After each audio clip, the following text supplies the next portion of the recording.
행위언약 또는 생명언약이라고 하는 것, 그 안에 있는 인간에 대하여서 보겠습니다. 이제 조직신학이라고도 하고 교의학이라고도 하는 이 과목이 있고 그것을 위한 여러 책들이 있습니다. 그 여러 책들의 이제 순서를 보게 되면 우리가 이제 여러 주간 동안 다루었던 이렇게 실론이 있고, 그래서 하나님이 어떤 분이신가, 또 하나님께서 어떤 일을 하시는가가 있고, 그리고 이제 인간론이 나오고, 우리가 본 것처럼 이제 인간에 대해서 이제 또 다루고 있습니다. 근데 이제 저희가 지난 시간에 하나님의 형상을 저희가 봤죠. 그래서 하나님의 형상을 다루는 주제가 무엇인가 하면 이제 행위 언약이라고 불리우는 것 또는 생명의 언약이라고 불리우는 것을 다루게 됩니다. 그래서 이 행위 언약이라고 부른 이 개념은 창세기 2장 17절에 있는 그 명령, 선악을 알게 하는 나무의 열매를 먹지 말라라는 이 명령, 그리고 이 명령이 단순히 한 개인 아담에게 주어진 것이 아니라 이제 로마서 5장에 가면 아담은 대표성을 갖고 등장하거든요. 그래서 한 사람으로 인하여, 한 사람의 그 범죄로 인하여 죄와 사망이 들어왔고, 그리고 또 한 사람의 그 의로운 행위로 인하여서 생명과 의가 우리에게 임하는 그 내용을 이제 아담의 대표성과 예수 그리스도의 대표성을 가지고서 우리에게 로마서 5장이 가르치고 있습니다. 그래서 이것을 같이 연결하여서 우리가 이제 아담의 이 명령이 이게 개인 아담이 아니라 인류의 대표로서의 아담에게 주어졌구나라는 것이죠. 그래서 아담 홀로 죄와 사망 안에 처하는 것이 아니라 아담이 대표했던 인류 전체에게 죄와 죄책으로서의 그 사망이 있게 되는 것이며, 나는 그거 싫습니다. 왜 아담이 내 대표를 합니까? 이러는 분들은 또 예수 그리스도의 의를 또 생각해야 하죠. 예수 그리스도는 예수 그리스도이시지 나와 아무 상관이 없지만, 그러나 그분의 의와 그 생명이 나에게 그저 전해지는 것이죠. 이래서 언약 관계 아래서 이렇게 죄와 사망과 또한 의와 생명을 이제 로마서 5장이 우리에게 가르칩니다. 그래서 이 인류의 대표로서 아담에게 주어진 이 명령이죠. 이것이 행위 언약 교리의 중심에 있게 됩니다. 그런데 이 전체 교리를 설명하는 맥락, 이것이 핵심이기 때문에 이 부분을 이제 설명하다 보니 이 교리의 전제가 되는, 왜 이것을 다루게 되었는지에 대한 이 전제와 여기에 연결된 여러 가지 내용들이 있는데 그 내용들이 종종 간과됩니다.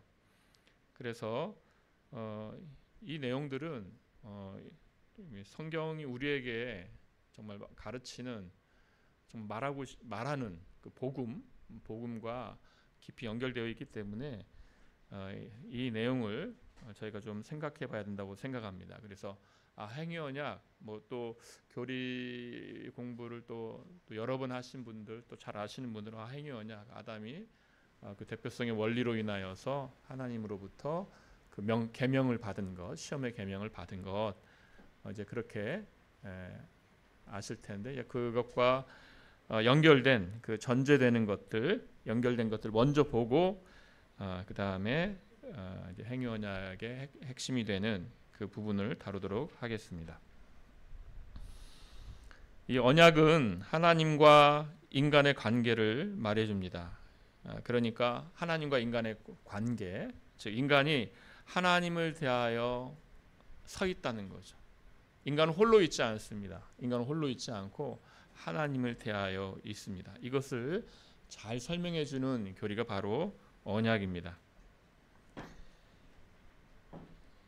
이렇게 하나님의 형상을 다룬 후에 행위 언약 교리를 다루는 이유는 이 언약이라는 개념에서 하나님의 형상으로서의 인간의 정체가 드러나기 때문입니다.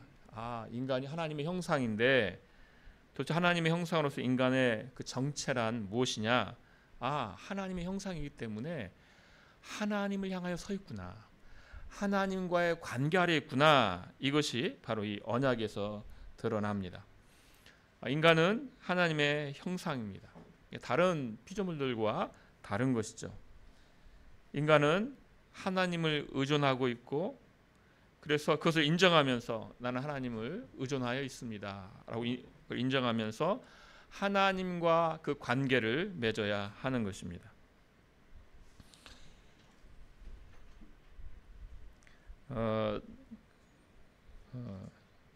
올레비아누스가 이제 은혜 언약이라는 이제 책을, 이 올레비아누스는 그 첫 번째 언약 신학자다 뭐 이렇게도 불리는 분인데, 이분의 첫 문장, 지난번에도 말씀드렸는데 이렇게 시작합니다. 인간의 행복은 어디에 있는가? 여러분은 인간의 행복이 어디 있다고 생각하십니까? 여러분은 그 행복이 어디에 있습니까? 그런데 이렇게 답을 합니다. 모든 좋은 것들과 영원한 행복의 유일한 근원이신 하나님과 연합하여 그와 사귀는 것에 있다. 그래서 하나님과 연합해서 하나님과 사귀는 것에 인간의 행복이 있다. 이렇게 시작을 합니다. 인간은 하나님과의 관계 아래서만 행복한 것이죠. 인간은 하나님과의 관계 아래서 자기가 누군지가 밝혀지는 것입니다. 그래서 인간은 하나님께 반응함으로써 자기가 누군지가 밝혀지는 것입니다. 하나님께 반응한다라는 것은 하나님과 그리고 인간의 모든 영역에서 인간이 누군지가 밝혀진다는 것이거든요. 그래서 우리 성경을 창세기를 한번 보시겠습니다. 창세기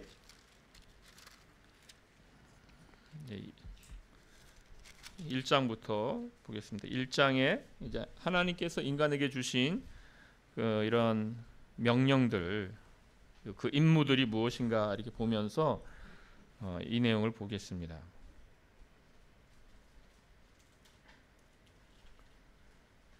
창세기 1장 27절과 28절 말씀 우리 같이 한번 읽어보십니다. 시작. 하나님이 자기 형상 곧 하나님의 형상대로 사람을 창조하시되 남자와 여자를 창조하시고 하나님이 그들에게 복을 주시며 하나님이 그들에게 이르시되 생육하고 번성하여 땅에 충만하라. 땅을 정복하라.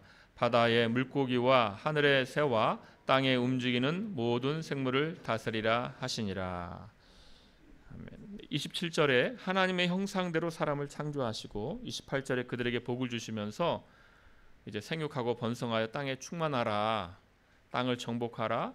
바다의 물고기와 하늘의 새와 땅에 움직이는 모든 생물을 다스리라 이렇게 명령하십니다. 그래서 이제 하나님의 형상으로 지음받은 그 모습이 28절에 있는 대로 이제 땅을 향하여 나타나고 있습니다. 바다와 땅과 하늘에 있는 그 생물들과 함께 그들 다스리는 존재로서 나타나는 것이죠. 2장으로 가보겠습니다. 2장 15절 보시면 여호와 하나님이 그 사람을 이끌어 에덴 동산에 두어 그것을 경작하며 지키게 하시고 이렇게 말씀하십니다. 이거 타락 전이죠. 타락 전에도 인간은 노동을 한 것입니다. 일을 한 것입니다. 그러니까 지금 아까 28절에 주어졌던 그 명령이 지금 이 15절에 또 나타나는데 인간은 땅을 향하여 소명이 있는 자입니다. 그래서 경작하며 지키는 자입니다. 이제 그 땅을 향한 그 일함이 고통이 된 것은 타락 이후죠. 이마에 땀이 흐르는 고통이 되었지만 그 전에라도 인간은 이 땅을 향한 소명을 갖고 있습니다. 그리고 이제 18절부터 25절을 보게 되면 거기에서는 이제 하나님께 첫 번째 이제 결혼식이 나타나죠. 그래서 첫 번째 인간의 사회가 형성이 됩니다. 그래서 이제 하나님께서 사람이 홀로 있지 않고 하나의 사회를 구성하여서 이 소명을 감당한다라는 것을 우리에게 가르쳐 주시는 거죠. 그래서 이제 첫 번째 사회, 가정, 이 부부가 출발하는 게 18절에서 25절입니다. 그래서 인간은 이렇게 땅을 대하여 있습니다. 그래서 다들 어떤 일을 하시고 계시겠죠. 가정에서든 직장에서든 일을 하십니다. 그 땅에 대한 소명을 성취하십니다. 거기에는 타락 이후에는 이제 고통이 따릅니다. 또 하나가 있는데 그것은 무엇이냐면 18절에서 25절에 있는 대로 우리는 사람에 대하여 또 관계하며 섭니다. 그래서 작은 사회, 부부가 있을 수 있고 또는 우리 주변의 여러 사람들과 사회를 이루어서 살아갑니다. 네. 그렇게 하는 이유는 무엇이냐면 이 소명을 성취하기 위해서입니다.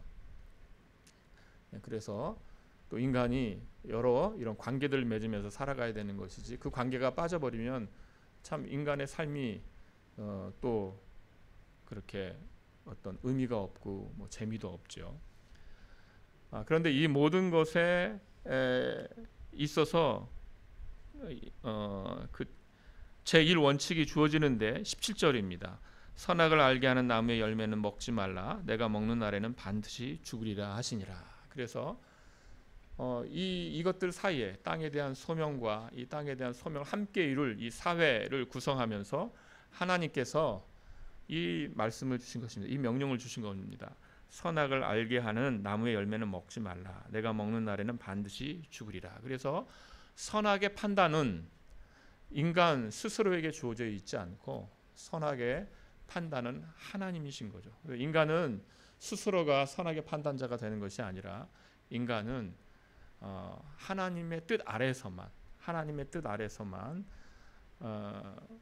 이 모든 행위를 즉 땅에 대하여서 또 사람에 대하여서 이것들을 이루어 나가야 된다는 것이죠. 그때 인간이 하나님의 형상으로서의 모습이 나오는 것입니다.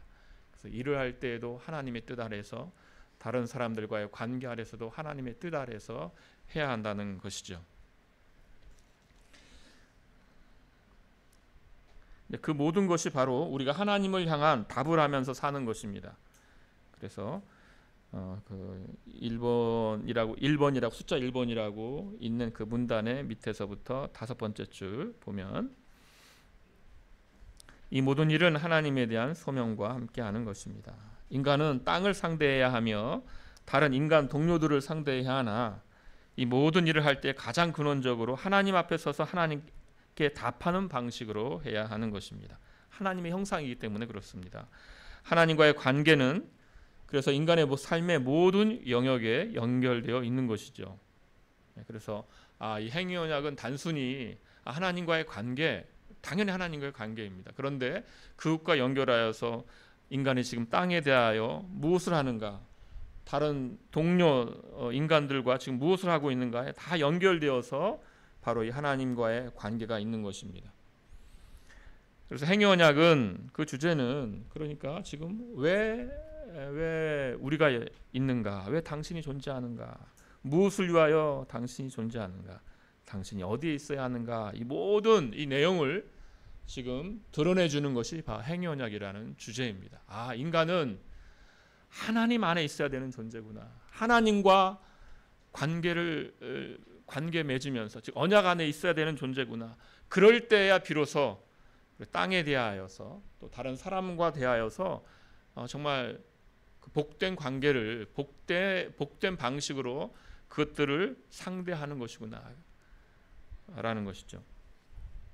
자, 타락 후에는 그러면 어떻게 되었을까요? 타락 후에도 인간은 타락 후에 우리가 지난 시간에 본 것처럼 인간은 타락 후에도 하나님의 형상인데 망가진 하나님의 형상이다. 그렇게 우리가 확인했죠. 타락 후에도 인간은 비록 망가졌으나 여전히 하나님의 형상입니다. 무슨 말입니까? 여전히 망가졌지만 여전히 하나님께 답해야 하는 존재인 것이죠. 그래서 하나님께서 아담이 범죄하자 하나님께서 찾아오셔서 물으셨어요. 여호와 하나님이 아담을 부르시며 그에게 이르시되 내가 어디 있느냐, 이렇게 하나님께서 타락 후에도 찾아오시고 물어보시면서 그 반응을 요구하셨습니다. 내가 어디 있느냐, 내게 답하라, 내가 어디 있느냐라는 것이죠. 타락 후에도 인간은 하나님의 형상으로서 여전히 하나님과 관계를 요청받고 있고 하나님께 답해야 하는 그 존재라는 것이죠. 인간의 범죄로 행위언약은 깨어졌습니다. 그러나 하나님은 여전히 찾고 계시고 여전히 하나님께 답을 해야만 하는 것이죠. 그런데 죄악되었죠. 죄악된 오염으로 인해서 인간은 하나님께 온전히 답을 할 수 없습니다. 그러니까 답을 자기 스스로 하나님께 정말 하나님을 찾고 하나님께 답을 해야 하지만 자기의 그 부패 때문에 온전한 답을 할 수 없는, 그럼에도 하나님께 답을 해야만 하는 그 자리에는 변화가 없는 것이죠. 하나님께서 자신과 교제하도록, 하나님과 교제하도록 인간을 창조하셨기 때문에 인간은 거기에 답을 해야 되고, 그렇지 않으면 하나님이 없이는 인간은 늘 공허하며 그 자리를 채우려고 살아갑니다. 그러나 채워지지가 않는 것이죠. 그가 스스로 하나님을 떠나서 산다고 할 때 그것은 하나님을 만나고 하나님과 교제하며 살아야만 하는 그의 고향을 떠난 삶, 비참한 삶이요 타향살이다. 그래서 이제 하나님께 답하지 않고 나는 떠나겠습니다. 가인처럼, 가인이 여호와 앞을 떠나서 자기 성을 만들었듯이 나는 이제 하나님을 떠나고 나는 내 성을, 내 도시를, 내 나라를 만들겠습니다. 이것은 비참한 삶이다는 것이죠. 독일어 이것도 거기 제가 엘렌트라는 단어 썼는데 독일어 비참이라는 단어, 하이델베르그 요리문답서에서 여러분 이제 위로 가운데 살아야 될 그 세 가지 물어볼 때 나의 죄와 비참이 얼마나 큰지 첫 번째 알아야 할 것이잖아요. 그때 이 이제 하이델베르그 요리문답서가 독일어로 작성됐는데 그 비참이라는 단어가 독일어로 엘렌트라는 단어인데 이 단어가 비참의 그 어원을 보니까 어원이 그거더라고요. 그래서 비참이 뭐냐? 그 란트, 또 랜드, 란트를 애죠. 떠난 것, 타향살이에요. 고향을 떠난 게 비참하다예요. 그 어원이 그겁니다. 그래서 비참한 삶이란 인간이 자기의 고향을 떠난 것. 고향이 어디입니까? 하나님이죠. 하나님 안에 있는 게 고향인데 그걸 떠난 것이 비참이다라는 것이죠. 인간의 마음에는 영혼을 사모하는 마음이 있고 영원하신 하나님을 대체할 수 있는 것이라는 인간에게는 없습니다. 그래서 인간은 계속해서 요청받습니다. 로마서 1장에 보면 하나님께서 그들에게 보이셔서 하나님을 알만한 것이 그들 안에 있다고 했습니다. 그러니까 그들 안에서도 그 요청을 받고 있어요. 하나님이 부르시는 그 소리, 내가 어디 있느냐, 이 소리가 그들의 안에 있습니다. 또 그의 영원하신 능력과 신성이 그가 만드신 만물에 분명히 보여 알려져 있습니다. 그의 밖에는 또 하나님의 영원하신 능력과 신성이 분명히 보이고 있어서 우리 밖에 있는 모든 피조물들이 하나님이 계시다. 차르녹, 스티븐 차르녹이 그랬잖아요. 모든 원자 하나가 우리 귀에 속삭인다. 나는 하나님이 만드신 창조물이야 라고 속삭인다고 그랬잖아요. 그것처럼 지금 우리 밖에 있는 피조물들도 그렇게 우리에게 하나님의 영원하신 능력과 신성을 증거하면서 하나님께 답하라고 부르고 있는 것이죠. 하지만 인간은 그 오염되었기 때문에 어떻게 합니까? 지금 불의로 진리를 막는다 그러죠. 로마서 1장 18절에 불의로 진리를 막는다. 그러니까 대체제가 무엇이냐? 대체제가 무엇이냐면 불의인 거예요. 불의로. 진리가 아니고 불의로 하나님께 답해야 되는데 그 대신하는 행위가 무엇이냐면 불의로 진리를 막는 것입니다. 그래서 썩어지지 아니하는 하나님의 영광을 썩어질 것으로 대체하며 사는 것이죠. 타락 후에도 하나님께 돌아와서 특별한 관계 가운데 있으라 이 본성의 소리가 있기 때문에 늘 그 안에 있기 때문에 행위 언약은 다른 말로 불리우는데 본성 언약이다 이렇게 불리우기도 합니다. 그래서 사실은 이제 신학의 이 역사를, 교리의 역사를 보게 되면 행위 언약 전에 행위 언약을 칭하는 용어는 본성 언약이라는 용어였어요. 그래서 본성 언약이라는 용어로 부르다가 그 다음에 이제 행위 언약이라는 용어가 같이 동시에 쓰이고 지금도 본성 언약도 쓰이고 행위 언약도 쓰이고 생명 언약도 사실 사용되고 있습니다. 하나님께 반응하는 인간이란 하나님께서 약속과 함께 명령하셨을 때 그 명령에 순종해야 하는 존재라는 것이죠. 그래서 하나님께 답해야 된다. 근데 하나님께서 명령을 하시고 답을 하라고 했는데 그 답은 당연히 순종의 답이 돼야 되겠죠. 청종의 답이 돼야 됩니다. 인간은 스스로 결정하고 책임져야 합니다. 그래서 이 행위언약의 전제를 구성하고 있는 것은 첫 번째로 인간은 하나님의 형상이기 때문에 하나님 안에 있어야 되는구나. 하나님과 관계해야 되는구나. 이거였다면 두 번째는 인간은 자유로운 존재라는 것입니다. 행위언약의 그 두 번째 전제는 인간은 자유로운 존재입니다. 인간은 스스로 결정하고 책임져야 합니다. 하나님께서는 인간이 자유로운 존재로 있기를 원하십니다. 하나님은 인간에게 강요하지 않습니다. 아담이 선악을 알게 하는 나무의 열매를 먹을 때 나는 먹기 싫은데 억지로 내가 먹는다 이러고 먹은 게 아닙니다. 스스로 자기 스스로 결정하여 자유롭게 먹었습니다. 따라서 인간은 자유로운 사랑으로 하나님을 섬겨야 하는 것이죠. 인간은 강요나 폭력에 의해 하나님을 섬기지 않고 자신의 자유로운 동의로 하나님을 사랑해야 하는 것입니다. 자유로운 동의로 하나님을 사랑해야 합니다. 강요나 폭력에 의해서 되는 일이 아닙니다. 제가 군대에 있을 때 제가 언제 말씀드렸는지 모르겠는데요. 저의 흑역사를 말씀드리면 제가 군대에 있을 때 이 복음에 대한 열정이 이렇게 되게 뜨겁고 컸어요. 그래서 제가 제 쫄병이 있었습니다. 쫄병이 있었는데 쫄병을 창고에 넣고 가뒀어요. 그리고 예수님을 믿으면 내가 열어준다. 그랬더니 그분이 바로 얘기하더라고요.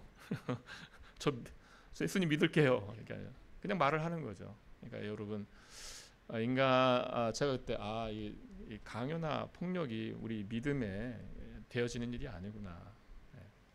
저의 흑역사입니다. 인간은 그렇게 되어지는 존재가 아니죠. 자유롭게 하나님을 사랑해야 합니다.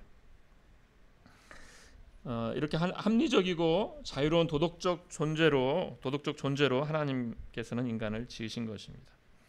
하나님과 인간이 특별한 관계 또는 언약 안에 있음을 부인하는 자들은 인간의 자유를 절대화하여서 인간 마음대로 하는 자유를 말합니다. 그러니까 인간은 하나님의 형상으로 지음받았는데 자유를 말하면 그러니까 자유예요. 자유가 있어요. 그런데 자유를 생각하면서 사람들은 어떤 자유를 말하냐면 내 마음대로 하는 자유를 생각합니다. 내 마음대로 하는 자유. 그래서 그 자유가 어떤 자유냐? 하나님과 분리하는 자유. 이것이 자유의 본질이라고 생각을 합니다. 그러나 일반 우리 사회에서도 그런 자유를 말하지 않죠. 우리 사회에서도 마음대로 하는 자유를 말합니까? 그러면 사회가 어떻게 합니까? 난 자유로우니까 내 마음대로 할 거야라고 범죄 행위를 하게 되면 사회가 어떻게 합니까? 그건 자유가 아니다. 너는 그 대가를 치러야 된다. 그리고 그에 맞는 형벌을 부과하죠. 우리 인간 사회에서도 그런 자유란 없습니다. 하나님과 분리하는 자유는 자신의 지향인 하나님의 형상을 망가뜨리는 행위요, 자신을 망하게 하는 자유입니다. 자유는 하나님과 맺고 있는 관계 안에서만 온전한 것이죠. 하나님의 형상이기 때문에 하나님과 맺고 있는 그 관계 안에서만 온전한 것입니다. 그런데 인간은 이제 타락을 하면서 이 특별한 관계를 스스로 깼습니다. 그러니까 우리가 행위언약을 깼죠. 부패함으로 인하여서 그래서 죄의 노예가 되었습니다. 그러니까 인간은 자유로운 존재가 아니라 죄의 노예가 된 것이에요. 죄의 삭신 죽음을 마주하면서 비참 아래 살아갑니다. 하나님께서는 인류를 구원하여 자유케 하시려고 진리가 너희를 자유케 하리라 하셨잖아요. 자유케 하시려고 예수 그리스도를 보내신 것입니다. 그래서 예수 그리스도야말로 우리를 정말 자유롭게 하시는 분이 되십니다. 이제 이렇게 살피고 우리가 조금 더 이제 행위 언약 그 주제로 이제 직접적으로 더 다가가서 그 주제를 살피도록 하겠습니다. 선악을 알게 하는 나무의 열매를 먹지 말라는 이 시험의 계명이 창세기 2장 17절에서 주어집니다. 정령 죽으리라 이렇게 경고하셨습니다. 인간에게는 본성적으로 도덕법이 알려져 있죠. 그러니까 인간이 만들어졌을 때 그의 양심에는 하나님을 사랑하게 해야 된다. 이게 분명히 도덕법으로 알려져 있습니다. 새겨져 있습니다. 그런데 여기에 덧붙여서 이제 시험의 계명이 주어진 것입니다. 선악을 알게 하는 나무의 열매를 먹지 말아라. 계명이 주어졌어요. 이 시험의 계명은 본성적으로 알려진 것이 아니라 하나님께서 직접 알려주신 것입니다. 알려주셨어요. 그 명령으로서 알려주신 것입니다. 그래서 이 행위 언약은 본성적으로 알려진 이 도덕법, 하나님을 사랑해야 된다. 너는 하나님의 형상이다. 하나님을 사랑해야 된다. 이것이 본성적으로 알려진 도덕법과 함께 이제 시험의 계명이 주어집니다. 선악을 알게 하는 나무의 열매를 먹지 말아라. 이렇게 알려집니다. 동산 가운데에는 생명나무가 있었고 선악을 알게 하는 나무도 있었죠. 그래서 이것들이 다 그러니까 우리에게 알려주는 것입니다. 생명나무가 있었죠. 선악을 알게 하는 나무가 있었죠. 선악을 알게 하는 나무는 무엇을 말합니까? 이 계명을 알려주었겠죠. 이제 하나님 그걸 볼 때마다 뭘 생각합니까? 선악을 알게 하는 나무를 먹지 말아야 된다. 선악의 판단은 나에게 있는 것이 아니라 하나님께 있다는 것이죠. 그리고 바로 거기에 생명이 있다. 그 순종에 생명이 있다. 이것이 다 알려지는 것이죠. 하나님의 형상은 마음에 새겨진 도덕법을 포함하게 됩니다. 이제 이 시험의 계명을 통해서 하나님의 형상임을 드러내고 하나님께 순종함으로써 하나님의 형상임을 증거하고 생명으로 나아가야 했습니다. 그래서 그 자신이 해야 되는 마땅한 일이면서 본성적인 도덕법이 있기 때문에 또 억압 없이 자유롭게 그 자신이 해내야 하는 일입니다. 그에겐 자유가 있고 그 스스로 그의 자유로 그 계명에 순종해야 했던 것입니다. 도덕법 전체가 이 하나의 시험적 계명 가운데 제시되었습니다. 이 계명이 도대체 무엇을 뜻하냐? 율법 전체의 요약입니다. 선악을 알게 하는 나무의 열매를 먹지 말라는 건 왜냐하면 선악의 판단자가 하나님을 인정하는 것이며 하나님을 사랑하라가 거기에 포함되어 있고 확장하면 이웃을 사랑하라도 다 거기에 포함되어 있는 것이죠. 모든 죄는 단순히 어떤 계명을 위반하는 것이 아니라 우리가 첫 번째 하나님과의 관계, 하나님과의 언약, 하나님 안에 있다라고 그랬잖아요. 그런데 그러니까 이 계명을 어긴다는 것은 무엇이냐면 하나님을 사랑하라라는 창조주를 거역하는 일이며 하나님을 사랑하라는 그 계명을 어기는 것이며 그 언약을 깨는 것이죠. 그래서 심각한 것입니다. 이제 네 번째로 또 살필 것은 이제 창조물과 피조물과의 관계가 언약으로 가능한 것인가라는 것입니다. 하나님은 창조주이십니다. 인간은 피조물입니다. 둘 사이에는 무한한 거리가 있습니다. 원래 둘 사이에 어떤 교제가 존재할 가능성이 없는 것이죠. 하나님의 초월성 아래서 하나님과 인간의 교제는 불가능합니다. 그러나 하나님께서는 인간을 하나님의 형상으로 창조하셨고 이제 또 성경에서 우리에게 말할 때 하나님과 인간의 관계를 창조자와 피조물의 관계를 넘어서 아버지와 자녀의 관계로 암탉과 병아리의 관계로 언약 관계로 우리에게 말하고 있습니다. 우리가 어떤 권리가 있는 것이 아니라 하나님께서 우리에게 찾아오셔서 자신을 낮추셔서 피조물에게 다가오셔서 이렇게 언약을 맺으신 것입니다.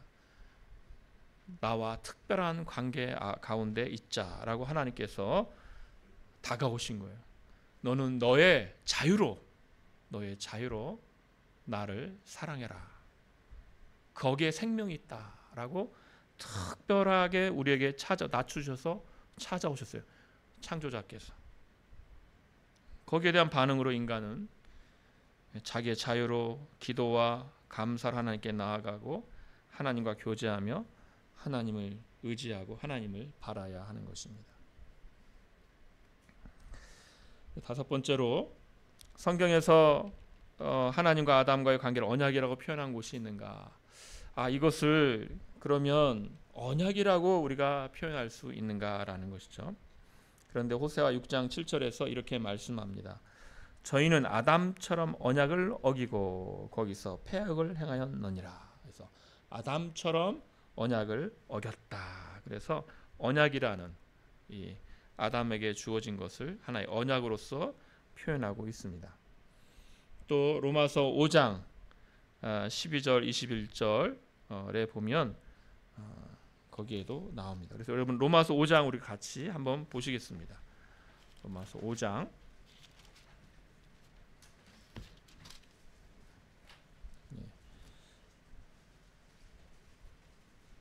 여러 번 보셨겠지만 로마서 5장 12절에서 21절 말씀, 그래서 이 아담의 대표성과 예수 그리스도의 대표성, 그 언약 관계 아래서 이 5장 12절에서 21절까지 쭉 말씀을 우리에게 해주시거든요. 그래서 제가 12절 읽고 여러분이 13절 읽고 이렇게 교독을 한번 해보겠습니다.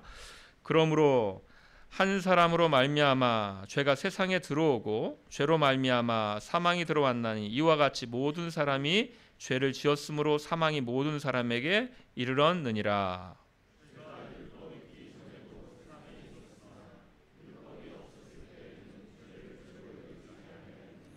그러나 아담으로부터 모세까지 아담의 범죄와 같은 죄를 짓지 아니한 자들까지도 사망이 왕노릇하였나니 아담은 오실자의 모형이라.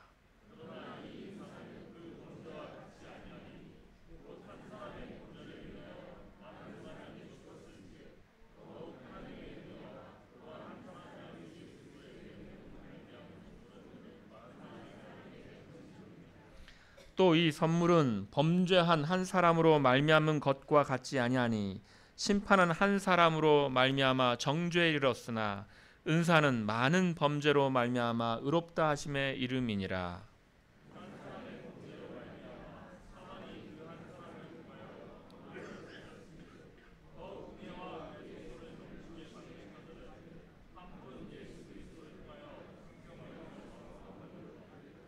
그런즉 한 범죄로 많은 사람이 정죄에 이른 것 같이 한 의로운 행위로 말미암아 많은 사람이 의롭다 하심을 받아 생명에 이르렀느니라.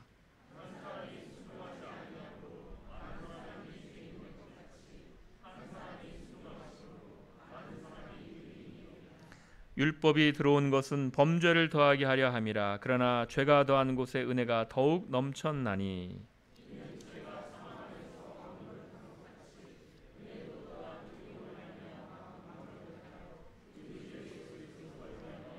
영생에 이르게 하려 함이라.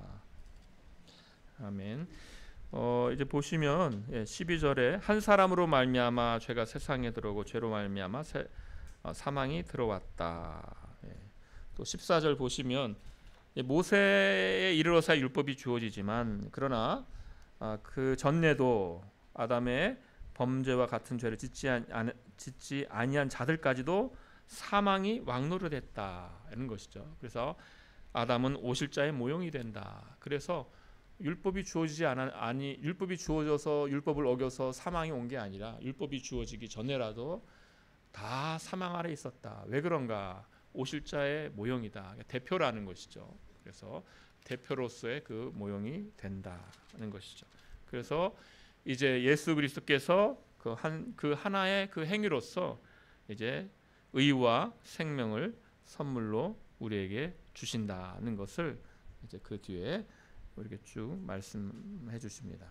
그래서 19절에 한 사람이 순종하지 아니함으로 많은 사람이 죄인 된 것 같이 한 사람이 순종하심으로 많은 사람이 의인이 되리라 이렇게 하는 것이죠. 이것이 이제 행위 언약과 은혜 언약이라는 그 관계를 말해 주는데 나중에 이제 은혜 언약이라는 주제 또 나오게 되면 다시 말씀드리고, 오늘은 이제 바로 이러한 내용들을 우리가 이 교의학에서는 행위언약이다 또는 생명언약이다 부른다는 이 말씀을 드립니다. 이것 다양한 용어로 불러왔는데요. 아까 말씀드린 것처럼 이 본성언약이다는 것이죠. 그러니까 우리 마음에 하나님께 답해야 된다. 이 마음이 인간의 본성에 있다는 거죠. 순종해야 된다. 하나님께 순종하지 않으면 벌을 받는다. 하나님과 특별한 관계 아래 있고 내가 거기에 답해야 된다라는 것이 우리 안에 있기 때문에 이것을 우리가 본성언약이라 이렇게 부르기도 했습니다. 또 에덴의 언약, 에덴 동산에서 있었던 거기 때문에 에덴 언약이라 부르기도 하고, 그리고 행위 언약, 생명 언약 이렇게 불리우는데요. 행위 언약은 이제 웨스트민스터 신앙고백서에서 행위 언약이라고 부르고 있고, 소유리 문답서에는 생명 언약이라고 부릅니다. 그래서 행위 언약은 우리가 지금 본 것처럼 19절에 순종하지 아니함으로 또는 순종하심으로 이렇게 그 행위를 가지고서 표현하기 때문에 이제 행위 언약이라 이렇게 부르는 것이고요. 생명 언약은 그 순종의 결과로서 인간에게 생명이 주어지기 때문에 생명 언약이다 이렇게 불리웠던 것입니다. 이제 마지막 6번입니다. 아담이 하나님의 형상으로 창조되었다는 것은 가장 완전한 하나님의 형상이었다는 뜻은 아닙니다. 아담은 이 온전한 상태요 무결한 상태였다고는 할 수 있지만, 그러니까 부족한 상태는 결코 아닙니다. 그러나 아직 영광의 상태는 아니었다는 것입니다. 영광의 상태는 우리가 맞이할 상태예요. 우리가 맞이할 상태는 영광의 상태입니다. 그러나 아담은 아직 영광의 상태는, 그러니까 우리가 맞이할 영광의 상태는 아닌 것이죠. 그러니까 우리가 구원받는다는 것은 무엇이냐? 우리가 구원받는다는 게 다시 범죄 전, 타락 전 아담의 상태와 같은 존재가 되는 것이냐? 그것은 아니라는 것입니다. 우리는 그것과는 훨씬 더 영광된 상태에 있게 되는 것이죠. 신자들이 맞이할 영광의 상태는 처음 아담의 상태와 다릅니다. 하나님의 형상으로 아담이 지음받았을 때 그것은 시작이지 끝이 아니었던 것입니다. 그는 더 높은 영광으로 들어가야 했습니다. 그래서 이것을 이제 어거스틴 같은 이 초대교회 교부는 이렇게 말을 했습니다. 이 최상의 것을 소유하지 못한 상태를 죄짓지 않을 수 있는 상태, 죽지 않을 수 있는 상태. 이게 무엇이냐면 아담의 상태예요. 그래서 아담은 죄를 짓지 않을 수 있는 상태였고 죽지 않을 수 있는 상태였어요. 그러니까 순종하면. 그러나 어떤 상태가 아니었습니까? 죄를 지을 수 없는 상태, 죽을 수 없는 상태는 아직 아니었죠. 그래서 아담은 가범성의 상태였고 또 죽을 수도 있었죠. 그러나 우리는 어떤 상태에 이르게 됩니다. 이르게 되냐 하면 죄를 지을 수도 없고 죽을 수 없는 상태가 됩니다. 이것이 영광의 상태입니다. 예수 그리스도께서 십자가를 통해서 우리에게 주신 구원은 우리를 다시 아담의 상태로 돌리시는 구원이 아니라 우리를 영광의 상태로 올리시는 구원입니다. 그러니까 지상 낙원이 아니라 천상으로 올리시는 구원입니다. 한 사람 아담의 범죄로 인하여 죄와 사망이 들어왔으나 한 분 예수 그리스도의 한 의로운 행위로 말미암아 많은 사람이 의롭다 하심을 받아 생명에 이르렀습니다. 그래서 이 행위 언약은 이런 내용을 우리에게 가르쳐 줍니다. 그래서 정말 복음에 그러니까 이것이 다 복음과 연결되어 있는 것이죠. 인간은 하나님께 답해야 하는 존재인데 인간은 또 여전히 타락 이후에도 본성에서 그 하나님의 부름이 있는데 그걸 답해야만 한다는 거죠. 그런데 비참한 건 무엇입니까? 인간 스스로 거기에 답할 수가 없다라는 것이죠. 답할 수가 없다. 성령께서 역사하실 때 비로소 답을 할 수가 있는 것이죠. 하나님께로 돌아올 수 있는 것이죠.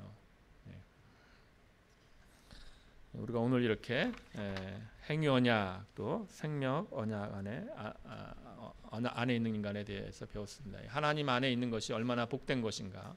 우리가 하나님 안에 있을 때 인간이 진정한 자기의 자리를 찾는 것이고 진정한 자유가 거기에 있습니다. 네. 이러한 복을 늘 누리시는 여러분 되시기를 바랍니다. 기도하겠습니다. 하나님 아버지, 저희가 참으로 비참한 존재들이요, 진정한 고향을 잃어버린 존재들이고,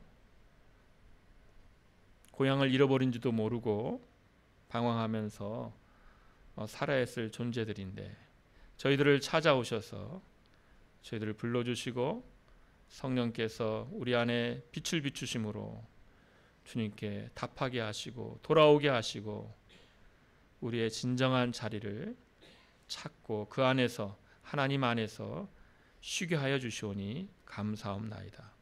아버지 하나님, 이제 예수 그리스도의 그 십자가의 은혜로 인하여 우리가 이런 놀라운 복과 구원을 얻게 되었사오니 주여, 이것을 붙들고 이 복된 교제를 누리며 이 땅을 방황하는 자가 아니라 오히려 하늘을 바라보며 소망하며 이 복을 누리는 자로서 살아가게 하여 주시옵소서. 예수님의 이름으로 기도하옵나이다. 아멘.